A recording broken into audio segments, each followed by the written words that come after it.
Hello दोस्तों, कैसे हैं आप सब लोग। उम्मीद करता हूं काफ़ी अच्छे होंगे। तो दोस्तों, आज़ाद इंजीनियरिंग का जो आईपीओ है उसका अलॉटमेंट का प्रोसेस अब पूरा हो चुका है।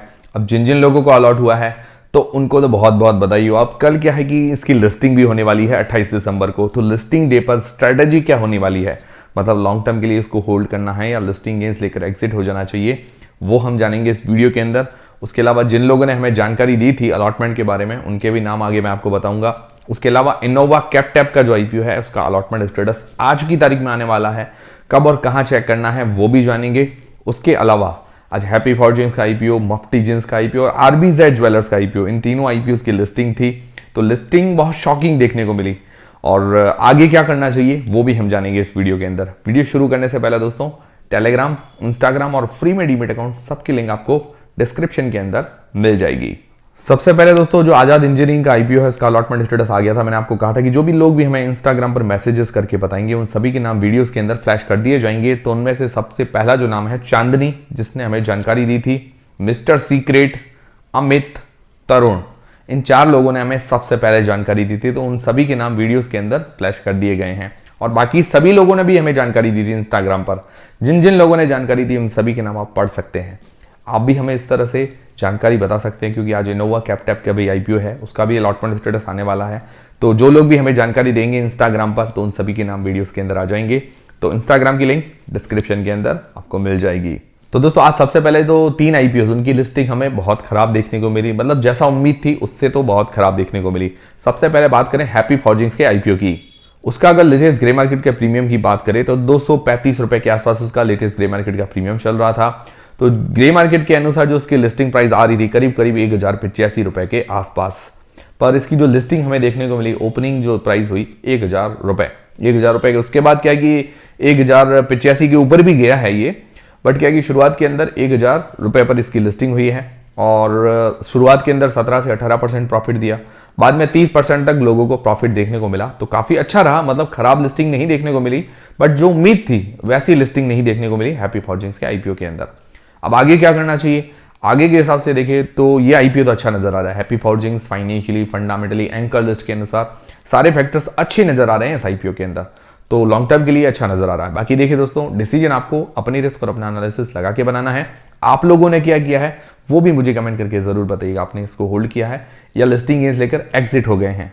फिर दोस्तों, मफ्टी जींस का आईपीओ, इसका भी लेटेस्ट ग्रे मार्केट का प्रीमियम जो चल रहा था कल की तारीख में 80 रुपए पर शेयर और 280 रुपए में ये अलॉट हुआ है। उस हिसाब से जो लिस्टिंग प्राइस आ रही थी 360 रुपए के आसपास, पर इसकी लिस्टिंग जो है फ्लैट देखने को मिली, मतलब कोई भी गेन देखने को तो मिला ही नहीं। 282 281 रुपए के आसपास जो लिस्टिंग देखने को मिली, लगभग 1% जैसा प्रॉफिट, मतलब इतना ज्यादा प्रॉफिट भी नहीं देखने को मिला। हालांकि उसके बाद शेयर जो है 20% तक इसने प्रॉफिट दिया है लोगों को, 20% तक, कम नहीं होता है, मतलब लिस्टिंग के बाद देखने को मिला। और 314 रुपए के आसपास इसकी क्लोजिंग देखने को मिली। तो बाद में तो इसने अच्छा प्रॉफिट दिया, पर क्या कि शुरुआत के अंदर जो उम्मीद थी वैसे ही हमें लिस्टिंग नहीं देखने को मिली, मतलब निराश किया इसने भी। और आगे ये भी आईपीओ अच्छा नजर आ रहा है, मतलब सेक्टर वाइज देखें या फाइनेंशियली, फंडामेंटली देखें तो ये आईपीओ अच्छा नजर आ रहा है। आप लोगों ने क्या किया, इसको लॉन्ग टर्म के लिए होल्ड किया है या लिस्टिंग गेंस लेकर एग्जिट हो गए हैं, मुझे कमेंट करके जरूर बताइएगा। फिर दोस्तों, आरबीजेड ज्वेलर्स का आईपीओ। आरबीजेड ज्वेलर्स का जो आईपीओ था उसकी जीएमपी 0 ही चल रही थी, मतलब कोई खास उम्मीद थी नहीं। शुरुआत से इसकी जीएमपी 0 थी और शुरुआत से ही कोई इसकी डिमांड थी ही नहीं। बट फिर भी क्या है कि इस आईपीओ ने, मतलब शुरुआत के अंदर फ्लैट लिस्टिंग हुई 100 रुपए के आसपास, ना नेगेटिव गया ना पॉजिटिव गया, पर उसके बाद क्या है कि 5% के प्रॉफिट के साथ ये क्लोज हो गया। मतलब T2T सेगमेंट के कारण छोटा आईपीओ था तो 5% जैसी लिस्टिंग होगी, मतलब प्रॉफिट देखने को मिला, अपर सर्किट लग गया, उसके बाद क्लोज हो गया। तो ये अच्छी बात रही, मतलब जिससे उम्मीद नहीं थी उसने तो 5% का प्रॉफिट दे दिया और बाकी जिनसे उम्मीद थी वो मतलब उसने खास परफॉर्मेंस नहीं कर पाए। बाकी ओवरऑल देखें, ओवरऑल आज ज्यादा नुकसान किसी को नहीं देखने को मिला, लोगों ने प्रॉफिट ही कमाया है। आप लोगों ने क्या क्या किया है कमेंट करके जरूर बताइएगा। अब इन तीनों आईपीओ में से बेस्ट आईपीओ हैप्पी फॉर्जिंग्स और मफ्टी जींस के आईपीओ थे।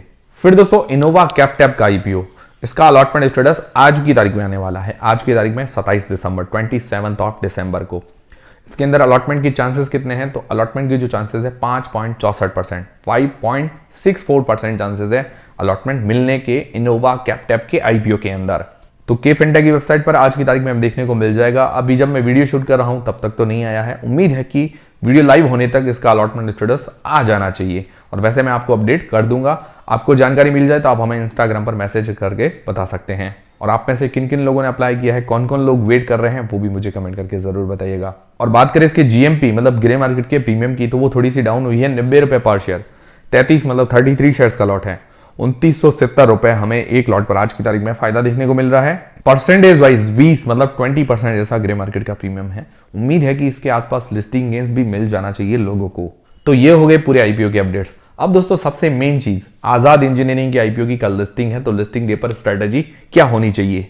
तो देखिए दोस्तों, सबसे पहले अंदाजन इसकी लिस्टिंग प्राइस क्या हो सकती है। अंदाजा बता रहा हूं, फिक्स चीज नहीं है। तो ये 524 रुपए के अंदर हमें अलॉट हुआ है। अलॉटेड प्राइस इसकी 524 रुपए। इसकी जो जीएमपी चल रही है ग्रे मार्केट का प्रीमियम, शुरुआत में 80% के आसपास था, अभी तो काफी डाउन हो गया है।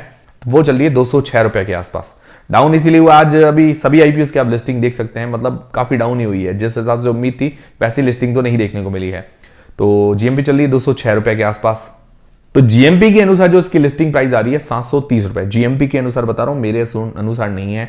जो भी ग्रे मार्केट के अंदर डिमांड चली है, जो भी अभी लोकल ब्रोकर्स हैं, उनकी तरफ से जो भी डिमांड आ रही है 730 रुपए के आसपास लिस्टिंग होने की संभावना है। डिमांड अच्छी रही तो और ऊपर लिस्टिंग हो सकती है, डिमांड कम रही तो और नीचे लिस्टिंग हो सकती है, जैसा अभी हैप्पी फॉर्जिंग्स, मफ्टी जींस के अंदर देखने को मिला। तो अंदाजन लिस्टिंग प्राइस हमने जान ली। अब अंदाजन इसका जो लिस्टिंग गेन्स है वो है 40% के आसपास मिल सकता है। 40% के आसपास लिस्टिंग गेन्स हमें देखने को मिल सकता है। तो अब हमें आगे क्या करना चाहिए, मतलब इसको लॉन्ग टर्म के लिए होल्ड करें या लिस्टिंग गेन्स लेकर एग्जिट हो जाएं। तो सबसे पहले इसके पॉजिटिव्स और नेगेटिव्स बता देता हूं। और देखिए दोस्तों, जिन लोगों ने भी अप्लाई किया था उस टाइम जीएमपी 80% के आसपास थी, तो लोगों ने मतलब बड़े लिस्टिंग गेन्स और लॉन्ग टर्म के लिए भी काफी लोगों ने अप्लाई किया था। ठीक है, अब जिन लोगों ने लिस्टिंग गेन्स के लिए अप्लाई किया है, अब 40% का प्रॉफिट मिल रहा है, तो मुझे लगता है ये भी काफी अच्छी चीज है। मतलब कुछ ही दिनों के अंदर पैसे 40% जैसा प्रॉफिट कम बात नहीं होती है। हालांकि 80% मिलता तो और बढ़िया बात होती, पर अभी जितना मिल रहा है मुझे लगता है काफी अच्छी चीज है। अब इसके पॉजिटिव्स नेगेटिव्स जानते हैं। तो अब इसके पॉजिटिव्स में सबसे बड़ा पॉजिटिव जो है इसका सेक्टर, जो कंपनी काम करती है वो सबसे बड़ा पॉजिटिव पॉइंट है। वो पॉजिटिव इसीलिए है क्योंकि जो सेक्टर है एरोस्पेस और डिफेंस सेक्टर से रिलेटेड कंपनी है। मतलब उनके रिलेटेड जो भी प्रोडक्ट्स है, इक्विपमेंट्स है, वो ये बनाती है। मतलब ऐसे क्रिटिकल कंपोनेंट्स ये मैन्युफैक्चर करती है जो हर कंपनी मैन्युफैक्चर नहीं कर सकती है। इस कारण इसकी जो जीएमपी है वो शानदार चल रही थी, डिमांड इसकी काफी अच्छी बनी हुई थी। तो ये जो सर्विस देती है एरोस्पेस, डिफेंस सेक्टर और एनर्जी सेक्टर, उसके अलावा ऑयल एंड गैस सेक्टर, इससे रिलेटेड जो भी प्रोडक्ट्स होते हैं ये मैन्युफैक्चर करके देती है। तो काफी क्रिटिकल कंपोनेंट्स हैं, सेक्टर इसका सबसे बढ़िया है। बाकी इसकी 4 मैन्युफैक्चरिंग यूनिट्स है। एंकर लिस्ट ठीक ठाक कह सकते हैं, मतलब नॉट बैड एंकर लिस्ट। उसके अंदर Abu Dhabi investment, ICICI mutual fund, थोड़े बड़े नाम शामिल है, बाकी उसके अलावा ज्यादा बड़े नाम नहीं है। तो ठीक ठाक नॉट बैड एंकर लिस्ट आप कह सकते हैं। और उसके अलावा 40 साल पुरानी कंपनी है, एक्सपीरियंस्ड है, प्रमोटर्स इसके अच्छे हैं। तो ये है इसके पॉजिटिव पॉइंट्स।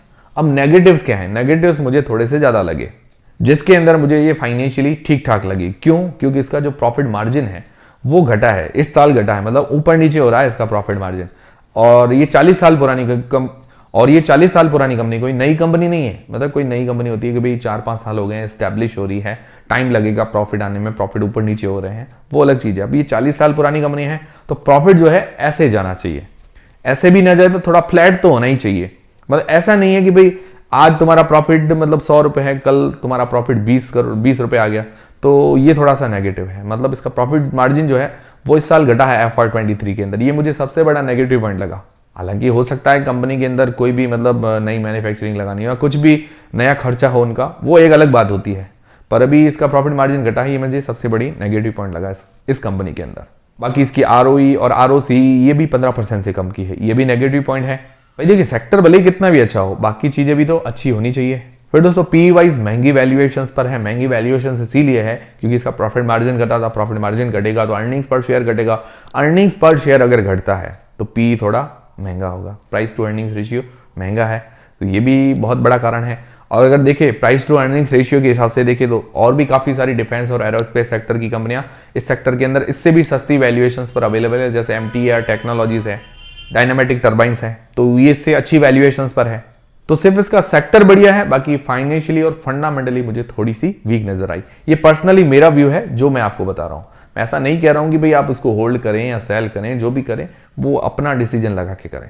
फिर उसके अलावा एक और चीज है कि भाई इसके अंदर सचिन और साइना नेहवाल का भी इन्वेस्टमेंट है। तो उनको देख के तो हमें कोई भी डिसीजन नहीं बनाना है कि भाई सचिन तेंदुलकर और साइना नेहवाल ने इन्वेस्ट किया, तो इनको देखकर ना, मैंने इस बात को पहले भी डिस्कस किया है रिव्यू वाले वीडियो के अंदर, ये सिर्फ मतलब वो इन्वेस्टमेंट के हिसाब से उन्होंने इन्वेस्ट किया, तो हमें उनको देख के भाई इन्वेस्ट नहीं करना है। अब देखिए ओवरऑल देखें तो सेक्टर बढ़िया नजर आ रहा है, इस कारण थोड़ा अट्रैक्शन लग रहा है। फाइनेंशियली और फंडामेंटली देखें तो थोड़ा सा क्या है कि वीक नजर आ रही है। तो ये दोनों ही चीजें हो रही है। अब डिसीजन आपको बनाना है कि भाई आपको क्या करना है, इस कंपनी के साथ बने रहना है या लिस्टिंग गेंस लेकर एग्जिट हो जाना चाहिए, वो आपको सोचना है। आप लोग क्या करेंगे मुझे कमेंट करके जरूर बताइएगा। मैंने आपके सारी चीजें क्लियर कर दी है, पॉजिटिव्स नेगेटिव्स अगर क्लियर हुई है, सारी चीजें क्लियर हुई है तो वीडियो को एक लाइक जरूर करें, चैनल को सब्सक्राइब कर लें। मिलते हैं दोस्तों अगले वीडियो के अंदर।